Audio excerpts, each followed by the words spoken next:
ನಮಸ್ಕಾರ ನನ್ನೆಲ್ಲ ಧ್ಯಾನ ಬಂಧುಗಳಿಗೆ ಆತ್ಮ ಬಂಧುಗಳಿಗೆ ಅಂತ ತಿಳಿಸುತ್ತಾ ಇವತ್ತು ಗುರುವಾಣಿ ಒಂದು ಹೇಳೋಣ ಅಂತ ಇದ್ದೀನಿ. ಏನು ಬರುತ್ತೆ ನೋಡೋಣ, ಎಲ್ಲಿಂದ ವಿಭಿನ್ನವಾಗಿ ಆಲೋಚಿಸು ಬುಕ್ಕಿಂದ ಅಂತ ಒಂದು ಆಯ್ಕೆ ಮಾಡ್ಕೊಳ್ಳೋಣಲ್ವ. ಹೇಗೆ ಇರಬೇಕು ನಾವು ಅಂತ ಗೊತ್ತಾಗುತ್ತಲ್ಲ ಅಂತ ನೋಡೋಣ. ಒಂದು ನಮಸ್ಕಾರ ಮಾಡಿ ಪತ್ರಿಜಿ ಗುರುಗಳನ್ನು ಥ್ಯಾಂಕ್ ಯು ಗುರುಗಳೇ ಅಂತ ಹೇಳ್ತಾ, ಆನಂದ ಆಯುಷ್ಯ ಆರೋಗ್ಯ ಆನಂದ ಐಶ್ವರ್ಯ ಎಲ್ಲ ಕೊಟ್ಟಾರಲ್ಲ, ಅದಕ್ಕಾಗಿ ಥ್ಯಾಂಕ್ ಯು ಹೇಳೋದು ಬೇಡೇನ್ರಿ? ಥ್ಯಾಂಕ್ ಯು ಹೇಳಬೇಕು, ಕೃತಜ್ಞರಾಗಿರ್ಬೇಕು. ನಾವು ಯಾವಾಗಲೂ ಕೃತಜ್ಞ ಭಾವನದಲ್ಲಿರ್ಬೇಕು. ನನ್ನ ಕೈಲಿಂದ ಏನೂ ಆಗಲ್ಲ, ಎಲ್ಲ ನೀವೇ ಅಂತ ಶರಣಾಗತಿಯಿಂದ ಒಪ್ಪಿಸ್ಬೇಕು. ನೋಡೋಣ ನಮ್ಮ ಮನಸ್ಥಿತಿ ರಾತ್ರಿ ಎಲ್ಲ ಚೆನ್ನಾಗಿ ನಿದ್ದೆ ಮಾಡೋಕ್ಕೆ ಬರೋಂಗೆ ಹೆಂಗೆ ಏನು ಒಂದು ಬರುತ್ತೆ ನೋಡೋಣ. ಹೌದಲ್ಲ, ನಾನು ಅದರಲ್ಲಿ ಸಿಕ್ಕಾಕ್ಕೊಂಡಿದ್ದೆ, ಹೌದು ಇದು ನನಗೆ ಬೇಕಾಗಿತ್ತು ಅಂತ ಅನ್ನಿಸ್ತದೆ ನೋಡೋಣ ಅಂತ. ಓಂ ಜೈ ಹೋ ಪತ್ರಿಜಿ, ಜೈ ಹೋ ಪತ್ರಿಜಿ. ಬಂದಿತ್ತು ನೋಡ್ರಿ ಏನಂತೇಳಿ. ಏನು ಹೇಳ್ತಾರೆ, ಸಾಧನೆ ಮಾಡದಂತೆಯೇ ಸಾಧಿಸಬೇಕು ಎಂದು ಯೋಚಿಸುತ್ತಿದ್ದೀರಿ ಎಂದರೆ ಕೇವಲ ಮಾತಿಗೆ ಮಾವಿನಕಾಯಿ ಉದುರಬೇಕು ಎಂದು ಬಯಸುತ್ತಿದ್ದೀರಿ ಎಂದರ್ಥ. ನೋಡ್ರಿ, ನಾವು ಸಾಧನೆ ಮಾಡ್ಲಾರೇ ಒಂದಿಷ್ಟು ಬುಕ್ಕ ಓದಿದ ತಕ್ಷಣ ಹಂಗಾಯ್ತು ಹಿಂಗಾಯ್ತು ಅದಿತ್ತು ಇದಿತ್ತು ನಾವು ಕಚ್ಬಿಚ್ಚಿ ಹೇಳಕ್ಕೆ ಕೊಡ್ತೀವಲ್ಲ, ನಮಗೆ ಐತೆ ನೋಡ್ರಿ ಇದು ಅಲ್ಲ, ಹಂಗೆ ಅನ್ನಿಸ್ತೈತಿ. ಇದು ಸಾಧನೆ ಮಾಡ್ಲಾರೇ ನೀವು ಎಲ್ಲ ಹೇಳಿ ನನಗೆಲ್ಲ ಬರ್ತದೆ ಅಂತ ಹೇಳಕ್ಕೆ ಬರ್ತೀರಿ ಅಂತ ಕೇಳ್ತಾರೋ ಏನು, ನೋಡೋಣ ಏನು ತಾತ್ಪರ್ಯ ಏನೈತೆ ಅಂತ. ಕಲಿಯೋದೈತಲ್ಲ ನಮಗಾಗಿ ಬಂದೈತೆ ಅಂದಮೇಲೆ ಇದು ನಾನು ಸ್ವಲ್ಪ ಇರೋದ್ರಿಂದ ಏನದ ಅಂತ ತಿಳ್ಕೊಬೇಕು. ಎಸ್, ಈ ಪ್ರಪಂಚದಲ್ಲಿ ಏನನ್ನಾದರೂ ಸಾಧಿಸಬೇಕು ಎಂದುಕೊಂಡರೆ ಅದಕ್ಕೆ ತಕ್ಕ ಸಾಧನೆಯನ್ನು, ಅದಕ್ಕೆ ಸಂಬಂಧಿಸಿದ ಸಾಧನೆಯನ್ನು ಪ್ರತಿದಿನವೂ ತಪ್ಪದಂತೆ ಮಾಡಲೇಬೇಕು.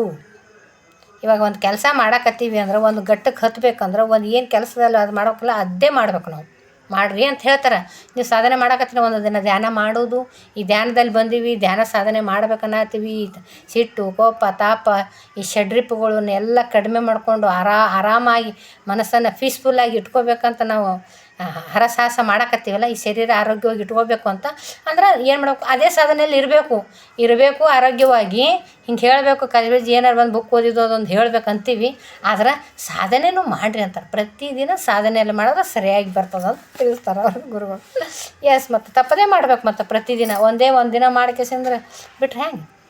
ಯಾವುದೇ ಸಾಧನೆಯನ್ನು ಮಾಡದೆ, ಯಾವುದೇ ಪ್ರಯತ್ನವನ್ನು ಮಾಡದೆ ಎಲ್ಲವನ್ನು ಸಾಧಿಸಬೇಕು, ಎಲ್ಲವೂ ನಮ್ಮ ಬಳಿಗೆ ಬರಬೇಕು ಎಂದು ಅಂದುಕೊಳ್ಳುತ್ತಿದ್ದೇವೆ ಎಂದರೆ ತಿಳಿಯದಂತೆ ನಾವು ಒಂದು ರೀತಿ ಅಜ್ಞಾನದಲ್ಲಿದ್ದೇವೆ ಎಂದು ಅರ್ಥ.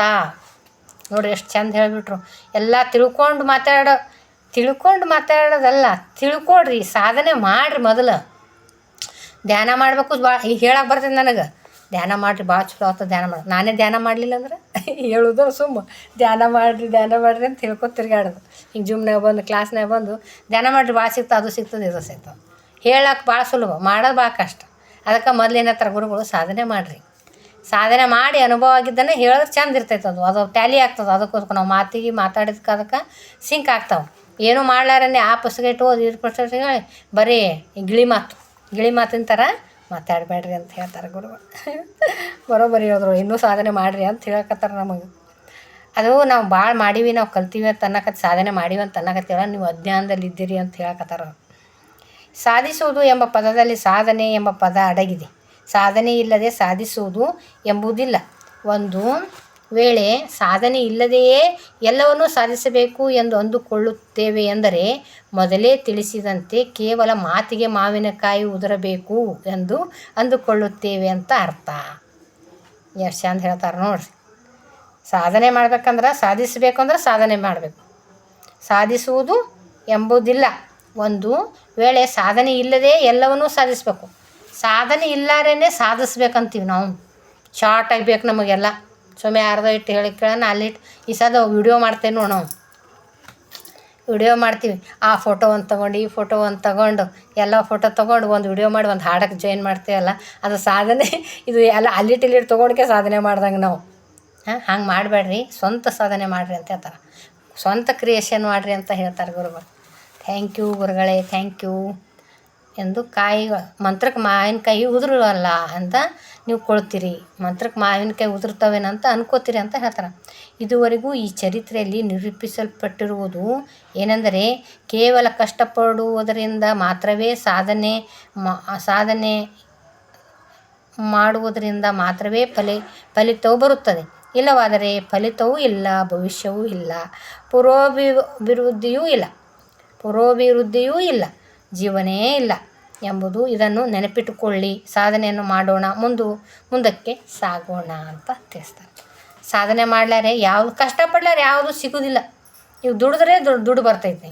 ಇವಾಗ ಆರಾಮಾಗಿ ಬರ್ತಾನೆ ದಲ್ಲಾಳಿಗಳು ಮಾಡ್ತಾರೆ ನೋಡು, ಈ ಕಡೆಯಿಂದ ಬರೀ ಬಾಯಿ ಮಾತಿಂದ ಆ ಕಡೆಯಿಂದ ತಗೊಳ್ಳೋದು, ಈ ಕಡೆಯಿಂದ ಮಾರೋದು, ದಲ್ಲಾಳಿಗಳು ಅಂತಾರೆ ಅವರಿಗೆ.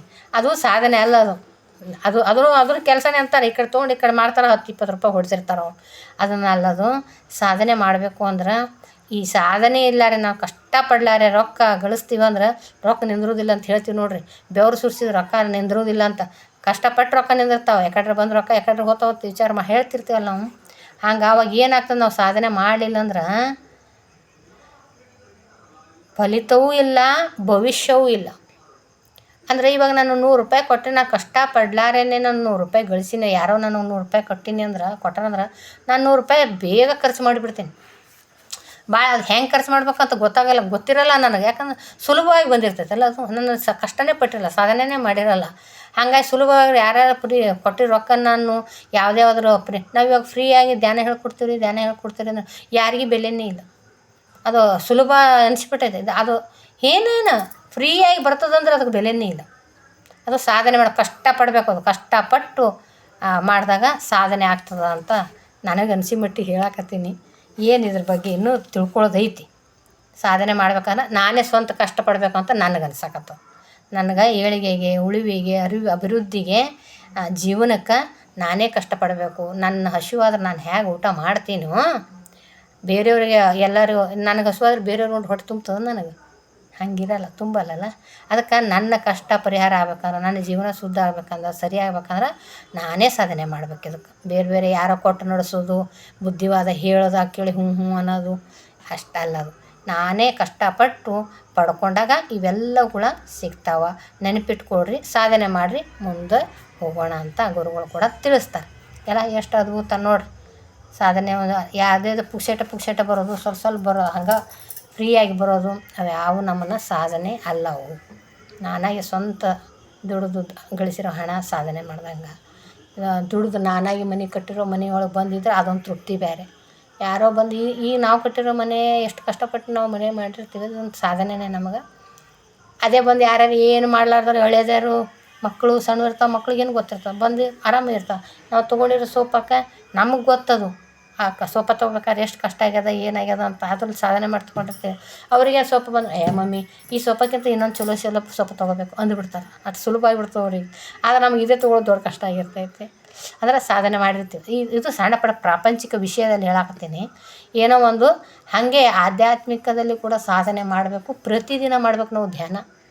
ಒಂದು ದಿನ ಮಾಡೋದು, ಒಂದು ದಿನ ಬಿಡೋದು, ಅಯ್ಯೋ ಧ್ಯಾನ ಮಾಡಿದ್ರೆ ಏನೂ ಸಿಗಲ್ಲ ಅಂತ ಅನ್ನೋದು, ಧ್ಯಾನದ ಬಗ್ಗೆ ಕಮೆಂಟ್ ಮಾಡ್ಕೊತ ಕುಂಡ್ರೋದು, ಕಣ್ಮುಚ್ಚಿ ಬರೋನು ಏನು ಆಗ್ತದನ ಅನ್ನೋದು, ಇಂಥವೆಲ್ಲ ಮಾಡೋದು ಅಲ್ಲೇ ಅಲ್ಲ.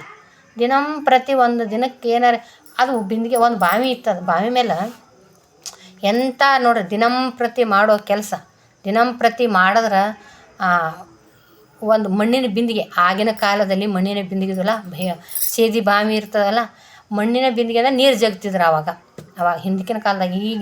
ಈಗೆಲ್ಲ ನಾವು ನೋಡೇವಿ, ಅಂದ್ರ ಕಂಚಿನ ಕೊಡ ಇದ್ದು ಮಣ್ಣಿನ ಕೊಡೋದು ನೋಡಿಲ್ಲ ನಾವು. ಮಣ್ಣಿನ ಬಿಂದಿಗೆದಿಂದ ನೀರು ಸೇದೋದು ನೋಡಿಲ್ಲ. ಕಂಚಿನ ಕೊಡ ಇದ್ದು ನಮ್ಮ ತಂದೆ ಮನೆಯಲ್ಲಿ ಕಂಚಿನ ಕೊಡ, ದೊಡ್ಡ ದಿಡಿ ಕೊಡ ಅಂತಿರ್ತಾವೆ, 2-3 ಕೊಡ ನೀರು ಹಿಡಿಯೋದು ಅವು ಇದ್ದು ಎಲ್ಲ. ಅದನ್ನು ನೋಡ್ತಿದ್ವಿ. ಆವಾಗ ಮಣ್ಣಿನ ಬಿಂದಿಗೆ ಇತ್ತಂತ. ಮಣ್ಣಿನ ಬಿಂದಿಗೆ ಇರ್ತಿದ್ದು. ಈ ಹಗ್ಗ ಸೇದಿ ಮ್ಯಾಗ ಇದು ಕಲ್ಲಿರ್ತಾವಲ್ಲ, ಬಾವಿ ಕಲ್ಲು, ದೊಡ್ಡ ಕಲ್ಲು ಇರ್ತಾವೆ, ಚಾವಣಿ ಕಲ್ಲು ಅಂತೇಳಿ. ಅದನ್ನು ಕಲ್ಲು ಸೇದೋದು ತಂದು ಇಲ್ಲಿಟ್ಟು ಹಗ್ಗ ಬಿಚ್ಚಿಬಿಟ್ಟು ಮತ್ತೆ ಮುಂದೆ ಮತ್ತೊಬ್ರು ಬರೋದು ಸೇದ. ಪ್ರತಿದಿನ ಮಾಡೋದ್ರಿಂದ ಆ ಮಣ್ಣಿನ ಬಿಂದಿಗೆ ಎಷ್ಟು ಹಿಂಗೆ ಮುಟ್ಟಿದ್ರೆ ಹೊಡಿತದದು ಅಂತ. ಮಣ್ಣಿನ ಬಿಂದಿಗೆ ಈ ಕಲ್ಲನ್ನು ಸವಿಸ್ತದ. ಹೀಗೆ ಕುಂತು ಬಂದೋದು ಅಲ್ಲೇ ಇಡೋದು, ಅದು ಬಿಚ್ಚೋದು, ಬರೋದು, ತಿರೋದು, ಬರೋದು. ಮಣ್ಣಿನ ಬಿಂದಿಗೆ ಬಿದ್ದು ಇಷ್ಟು ದೊಡ್ಡ ಹಿಂಗೆ ಹೋಲಾಗಿತ್ತು. ಹೋಲಾಗಿರ್ತಿದ್ವು ಅಂತ ಆ ಜಾಗನೇ ಆಗಿಬಿಟ್ಟದ ಕಲ್ಲು ಸೇದೋದು ಪಟ್ಟಣ ತಂದಿಲ್ಲಿ ಕೊಡ ಇಡ ಸೇದೋದು ಹಿಂಗೆ ಕೊಡ ತಂದಿಡ ಆ ಬಿಂದಿಗೆ ತಂದಿಡ ಹಂಗೆ ಮೃದುವಾದ ಮಣ್ಣಿನ ಬಿಂದಿಗೆ ಅಂಥ ಕಲ್ಲನ್ನೇ ಸವಿಸಿಬಿಟ್ಟಿತ್ತು. ಏನು ಮಾಡೋದು, ಪ್ರತಿದಿನ ಮಾಡೋದು. ಪ್ರತಿದಿನ ಎಂಥದೇ ಮಾಡಿದ್ರು ಕೂಡ ಅದನ್ನು ಸಕ್ಸಸ್ ಕಾಣ್ತೀವಿ ನಾವು. ಆ ಕಲ್ಲಂದ್ರೆ ಕಲ್ಲೇ ಸವದ ನೋಡ್ರಿ, ಆ ಮೃದುವಾದ ಮಣ್ಣಿನ ಬಿಂದಿಗೆಯಿಂದ ಕಲ್ಲೇ ಸವದ ಅಂದಮೇಲೆ ನಾವು ಪ್ರತಿದಿನ ಏನೋ ಒಂದು ಕೆಲಸ ಧ್ಯಾನ ಮಾಡಕತ್ತೀವಿ ಅಂದ್ರೆ ಪ್ರತಿದಿನ ಮಾಡಿದ್ರೆ ಅದೊಂದು ಬೆನಿಫಿಟ್ ಐತಿ, ಇದ್ದೇ ಅದ. ಗುರುಗಳು ಇರಲಾರ್ದೆ ನಮಗೆ ಹೇಳಿಲ್ಲ. ಏನೋ ಒಂದು ಯಾವುದೋ ಒಂದು ಓದಕತ್ತೀವಿ ಅಂದಮೇಲೆ ಒಂದು IAS ಓದಕತ್ತೀವಿ ಅಂದ್ರೆ ಪ್ರತಿದಿನ ಓದ್ಲಕ್ಕತ್ತು ಅದರಲ್ಲೇ ತಲ್ಲೀನರಾದೆ ಅಂದ್ರೆ ಪಾಸ್ ಆಗೇ ಆಗ್ತೀವಿ. CET ಚೆನ್ನಾಗಿ ಓದಿ ನಾನು ರ್ಯಾಂಕ್ ತಗೊಬರ್ಬೇಕು ಮಾಡ್ಬಾರ್ದು ಪ್ರತಿದಿನ ಅದ್ರ ಹಿಂದೆ ಓದ್ಲಕತ್ತೀನಿ ಅಂದ್ರೆ ಅದು ಗ್ಯಾರಂಟಿ ಅದು CET ಪಾಸ್ ಆಗೇ ಆಗ್ತೀವಿ ನಾವು. ಯಾವುದೇ ಅಲ್ಲಿ ಪ್ರತಿದಿನ ಸಾಧನೆಯಲ್ಲಿ ಇರಬೇಕು, ಅಭ್ಯಾಸದಲ್ಲಿ ಇರಬೇಕು ಅಂತ ನನಗೂ ಕೂಡ ಸ್ವಲ್ಪ ತಿಳಿಯಿತು. ಎಸ್, ಹಾಗೆ ಒಂದಿನ ಮಾಡಿದೆ ಒಂದಿನ ಮಾಡದೆ ಆಗಬಾರ್ದು. ಪ್ರತಿದಿನ ಮಾಡಿದಾಗ ಒಂದು ಉನ್ನತ ಸ್ಥಾನ ಅಂತೂ ಸಿಗ್ತದಂತ ಹೇಳೋಕ್ಕೆ ಇಷ್ಟಪಡ್ತೀನಿ. ಆನಂದ ಜೀವನ ಪಡ್ಕೊಂಡಿದ್ದೀನಿ, ನೀವು ಪಡ್ಕೊಳ್ರಿ. ಆರೋಗ್ಯ ಭಾಗ್ಯ, ಆನಂದ ಭಾಗ್ಯ ಇದು ಎಲ್ಲಿ ಸಿಗೋದಿಲ್ಲ. ಆರೋಗ್ಯ ಮತ್ತು ನೆಮ್ಮದಿ ಎಷ್ಟು ರೊಕ್ಕ ಕೊಟ್ಟರು ಸಿಗೋದಿಲ್ಲ. ಅದು ನಾನೇ ತಗೋಬೇಕು. ಏನು ಮಾಡಬೇಕು, ನಾನು ಭಾಳ ಸರಳ ಐತಿ. ಆನಾಪಾನಸತಿ ಧ್ಯಾನ ಮಾಡಬೇಕು, ಗುರುಗಳ ವಾಣಿಗಳನ್ನು ಕೇಳಬೇಕು, ಮನನ ಮಾಡ್ಕೋಬೇಕು. ಆವಾಗ ಆನಂದ ಆರೋಗ್ಯ ತನ್ನಿಂದ ತಾನೇ ಸಿಗ್ತದೆ ಅಂತ ಹೇಳೋಕ್ಕೆ ಇಷ್ಟಪಡ್ತೀನಿ. Thank you. ಒಂದು ಕತೆ ಕೇಳಿದ್ರಿ ಅಂದರೆ ಯಾವುದೋ ಒಂದು ನಮ್ಮಲ್ಲಿ ಬೇರು ಊರಬೇಕು. ನನಗೆ ಈ ಕಥೆಯಿಂದ ಇದು ಗುರುವಾಣಿಯಿಂದ ಏನಂತಂದ್ರೆ ಯಾವುದೇ ಕೆಲಸ ಆಗಲಿ ಸತತವಾಗಿ ಮಾಡಬೇಕು. ಸತತವಾಗಿ ಮಾಡಿದಾಗ ಪ್ರತಿಫಲ ಸಿಗ್ತದೆ ಅಂತ ಹೇಳ್ತೀನಿ. ಯಾವುದೇ ಮಾಡಿರಿ ನೀವು ಒಂದೊಂದೇ ಅಂತಲ್ಲ, ಸತತವಾಗಿ ಮಾಡಬೇಕು ಅಂತ ಹೇಳೋಕ್ಕೆ ಇಷ್ಟ.